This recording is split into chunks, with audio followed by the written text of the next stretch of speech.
Sot jam me ambasadorët e rinj.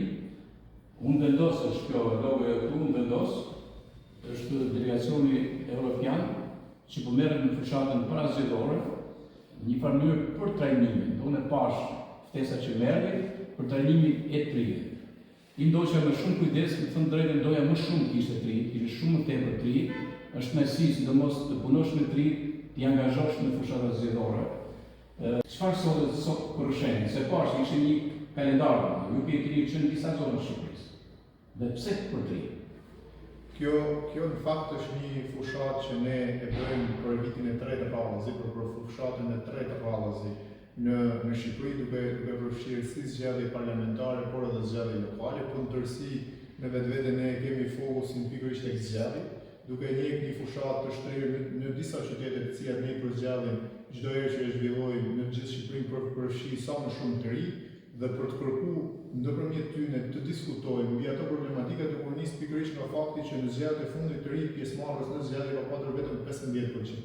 Një shifër realisht shumë e ulët, e cila në njëra anë na nxit ne për të kërkuar sa më shumë përfshirje, nxitje të rive që të bëhen pjesë e proceseve demokratike, e zgjedhjeve, të bëhen pjesë e përfaqësimit, por mbi të gjitha të bëhen pjesë e këtyre proceseve, të cilat janë shumë të rëndësishme dhe janë përcaktuese në një farë forme mbi ato që të rinjt nesër duan apo politikat të cilat ndërmerren pikërisht për një grup kaq të madh sa që janë të rinjt. Okej, në këtë platformë trajnimi, nëse hym pak në detaje për praktikën e trajnimit, ju soll disa praktike, ju vendosen me kujdes. Për shembull, po të marrim gjë, sot fushata karakterizohet më shumë nga mediat sociale, se sa nga mediat tradicionale.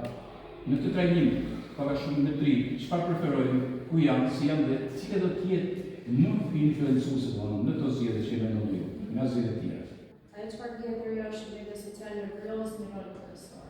Përsa i përket ndikimit që ka për të është mënyra kryesore për me cilë të rinjt informohen, përfshirë këtu edhe që marrin informacion politik. Kështu që prandaj ne kishim përfshirë edhe pjesë të workshopit tonë.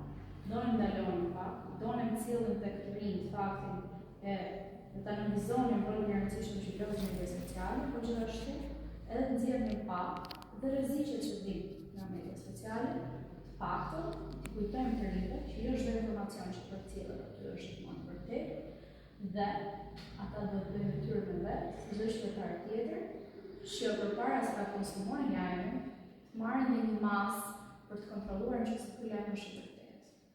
Edhe në këtë formë, vendimarrja e tyre për votën, mendoj që do jetë më drejtë edhe do jetë e bazuar në informacion. A janë konfort të ri me mënyrën e re, do janë më shumë këtu, sepse ka diçka, të pakën nga sa kam ndërrojë.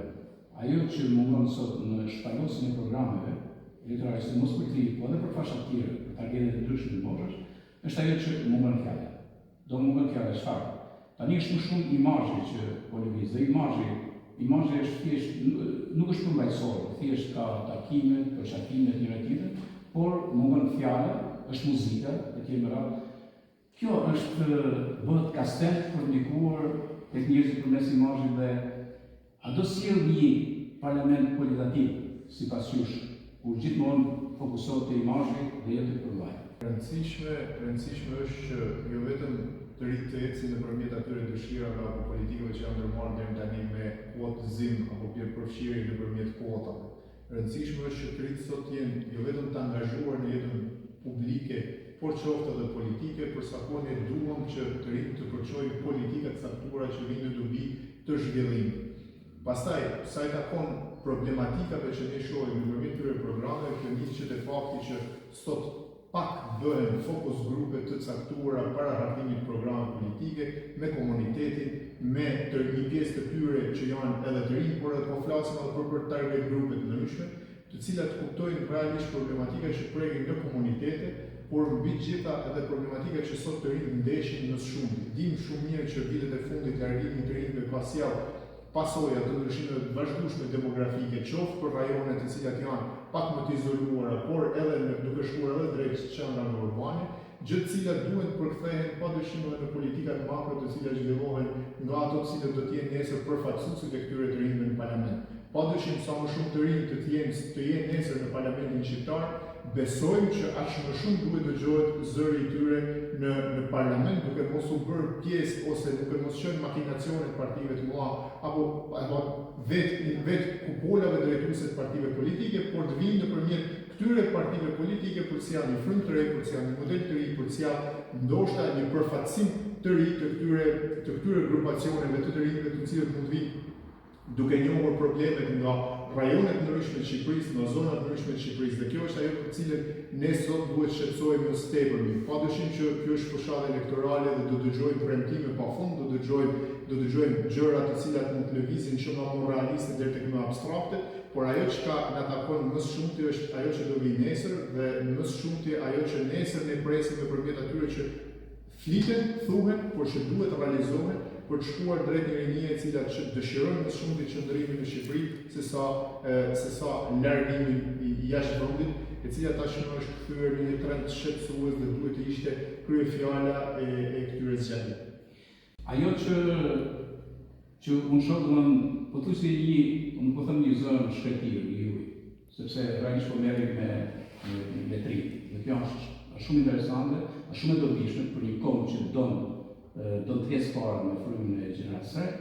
A mendoni që jeni duke prek një plagë ose si është palosë dhe tri? Një plagë që ka të bëjë, cila është plagë? Plagë është kjo. Thjesht tri përsetohen si fëmijë në një familje, edhe bëjnë votimin fisnor, votimin pak a shumë të influencuar nga votimi për një vend pune, për një gjë, për një tjetër. Domethënë për ta kuptuar që ky brez do të kuptojë një herë mirë që shko ajo kohë, që do i votë është e jogja, dhe vetëm e jogja dhe është e shenjtë. Mendoni që ka kohë për një kur e tri që pikërisht të krijojë të lloj arketipi votuesi. Ajo që është mos tepërmi e rëndësishme sot është partitë politike, përfaqësuesi që do të jenë nesër duhet të vinë dhe të zhvillojnë të tilla takime reale me të rinj për të kuptuar se si funksionon dhe se si mendojnë sot të rinj. Se si të rinjt sot i qasin jo vetëm politikës, parlamentit, por se si i qasin zhvillimin. Dhe kjo është ajo për cilën sot mendoj që mungon, se do ta kuptosh realitetin e Shqipërisë, mjafton të takosh një grup mirë të rinj, cilët ta shpalosin dhe ta tregojnë këtë në një mënyrë kaq të dhimbshme që ti mendon që ne vazhdojmë akoma të sillemi drejt disa politikave makro, por që në fakt nuk prekim plagët reale që ka sot shoqëria shqiptare në vetvete. Dhe e them këtë, mund themi që këto takime të cilat ne zhvillojmë nëpërmjet këtyre fushatave të cilat janë në vetvete fushata informuese me të rinjt në qytete të ndryshme, mundohemi pikërisht për të nxirur tek të rinjt dëshirën që ato të jenë pjesë e këtyre proceseve, për nxirur tek të rinjt dhe për të informuar se cilat janë gjërat të cilat lejohen ose nuk lejohen që ato të kryhen gjatë procesit votimi, por qoftë edhe gjatë periudhës para procesit votimit, të cilat janë një pjesë shumë e rëndësishme që ato të jenë të informuar për të mos shkuar pastaj tek plagët e vërteta të cilat kanë qenë në proceset zgjedhore në vazhdimsi, siç kanë qenë që tek votimi familjar, votimi ndikuar, por edhe nga ana tjetër shitblerja e votës, presione të cilat nuk kanë ardhur, qoftë në aspektin e familjes nga vendi i punës apo edhe elemente të tjera. Kam një pyetje për ju nga fundi tani, mos u bezdis. Për shembull, si takimisht kemi media qendrore, media federale, media kombëtare, Okej, ato normal kanë një parametër tjetër, në emisione, në gjëra aty, por kemi media lokale. Do media lokale sa nuk janë qasur, sepse media lokale ka hapësirë sa dush, një e para, dhe vila i prek gjërat më konkretisht. Pra jemi më afër terrenit, ku është votuesi i thjeshtë, se sa ajo që bëhet në media qendrore. Sa jeni në të aksion që për mua është shumë i rëndësishëm, kjo që do të marrë në tri. Sa kanë qenë pranësh? Me sa di unë për gjatë atëherë me ka filluar vërtetë në 2021 është aplikuar kjo. Në kjo është era e tretë. Me sa di kjo është era e parë që neve kemi një kontakt afër me mediat lokale.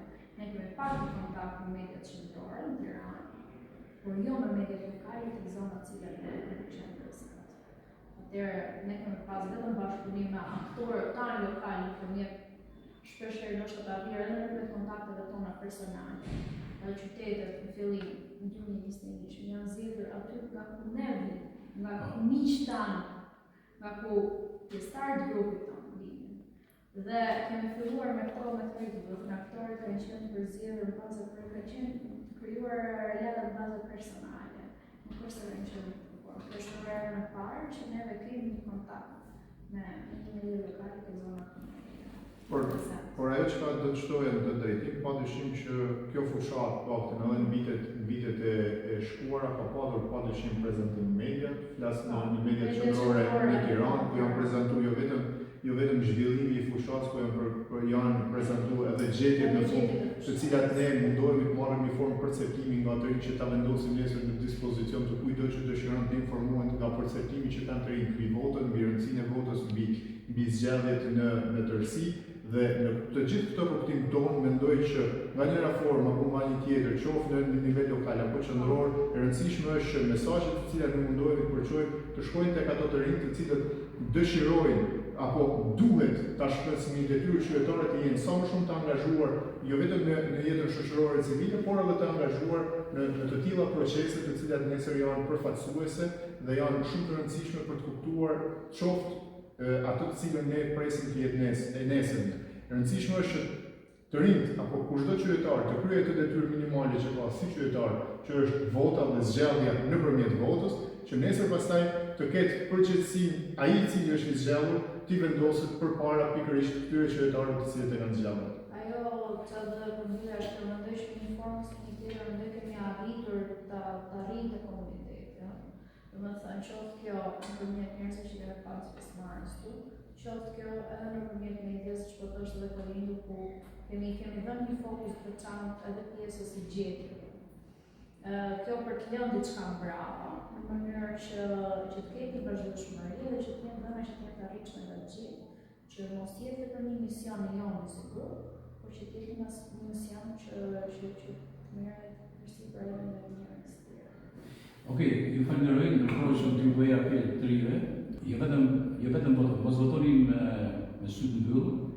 Është një kohë që ju do të furnizoheni me informacion, me platforma të ku merrni platforma dhe të jeni në gjendje për të bërë diferencat dhe kur të votoni me peshën e ndërgjegjës mbi shtëpi. Unë t'ju them një sekret fare të vogël. Unë kam votuar që nga 91 çdo fushatë zgjedhore, edhe lokale, edhe për zgjedhje përgjithshme, kam votuar, nuk jam shmang asnjëherë nga votimi dhe jam i kënaqur për të. Por ka një gjë, ja kam thënë shpeshherë, nuk ta besoj ndonjëherë, kam thënë kështu. Nga që unë e kuptoj shumë mirë se çfarë do të thotë të votosh. Atë që kam ndorë, mase nuk e ndryshoj dot sistemi, mase nuk ndryshoj mënyrën se si duhet qeverisë dhe por, ama unë e kam bërë detyrën time i pa ndikuar. Dhe disa herë shok nis më kanë besuar, kam thënë kaq. Mu po të mbesh $1 milion aty dhe votën tu dhe të më thush që i dhe kaj që ka $1 milion, ju siguroj edhe në betimin dhe gjë më shtrenjtë që kam timen, edhe gjëja më shtrenjtë është qumësi nanës, unë nuk e edhe votën për asë e një vojë shtimi. Merrni sa të pak jo thjesht si shembull, po ky është shembull më i mirë i një votuesi të gjeneratës së re që kondi jonë e kërkon me patjetër mos sot nesër. Aplikacioneve marrin edhe informacion politik, konsumojmë informacion politik. Po sa jemi ta filtrojmë, apo e kuptojmë që çfarë po marrim, apo e kuptojmë që gjithë ky informacion që na vjen realisht është informacion politik, a ka aty një mesazh që ne duhet ta shohim, ka një moment që duhet të lëmë pak më shumë për të parë që informacioni që ne përthithim është i vërtetë ose nuk është i vërtetë, ose është dezinformues. Ato do na tregojnë që të rritë janë shumë të rëndësishëm në këtë pikë, sepse janë ata cilët marrin kaq shumë dhe kjo ndikon aty në mënyra pastaj se si sillen. Format, tani këto dhëna që kemi nxjerrë aty, nuk janë realisht dhëna vetëm për Shqipëri, që janë në nivel ndërkombëtar, edhe sipas atyre dhënave duket që TikToku është ajo forma nëpërmjet cilit Twitteri është ai iniciativë, por neve nuk është se mendoj që e përdorim shumë Twitterin në Shqipëri. Twitteri është një formë nëpërmjet cilit domethënë ti thua ato opinionin tënd lidhje me atë temën e ditës. ndoshta. Po nuk është duhet ta përdorim, nuk është ashtu. Në faqe që ndjek në Instagram, në faqe qytetare që jep informacion fakte, se faqe të tjera nuk informacion. Mendonin që do të thënë tani nuk kemi si ska masë, bilesa, të po thonë me thënë Lorë, që nështë do të dy klasën në lirë me të rinjse. Tani disa po na thonin që duket shumë e çuditshme, s'mund të votoj unë për një njeri që ka këtë lloj sjellje, ndërkohë dikush tjetër është që është marrë dëtuese, i duket një gjë ndryshe. Edhe tani po thonim që duhet të bëjmë një bazëjeve të ta shohim se si ka qenë me vërtet qasja, se ne tani po gjithë po flasim, po do shohim se çfarë do të tregoj pastaj me vota.